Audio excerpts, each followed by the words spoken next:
Hey, what's up you guys? It's Zach with PCBros back from Japan in the new set. Excited to give you yet another desk build review. This time we're doing an ultra budget gaming desk for currently $60 on Amazon. Can that be any good? Let's find out.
All right, the desk is now built and has been used a few times in my new office for benchmarks. And I gotta say, this thing surprised me a little bit. The quality of the build is exactly what you'd expect for a $60 desk. It does come with some little extras here, like the cup holder, kind of cheapy plastic. And then it also comes with a headset hook that I did not install. You don't really need to. I didn't have a need for it. But I'm rocking a pretty small monitor on this desk, and it has still plenty of room for a PC and another monitor if I wanted. Like, I could do a vertical and a horizontal plus the computer.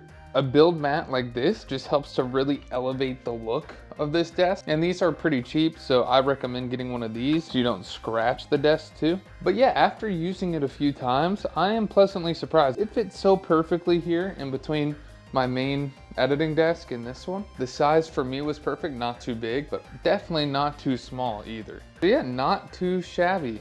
In conclusion, this $60 gaming desk on Amazon was way better than I thought it would be. It is still a $60 gaming desk, so it won't be the highest quality, but this desk was easy to build, had more room than I thought, and it had extra little features just to make it a little bit more enjoyable, like the cup holder and the holes for your cables. This desk is pretty awesome and honestly not that bad for $60. If you are interested in getting this gaming desk, there will be an affiliate link down below. Check it out. Thank you all so much for watching, and I'll see you all in the next one.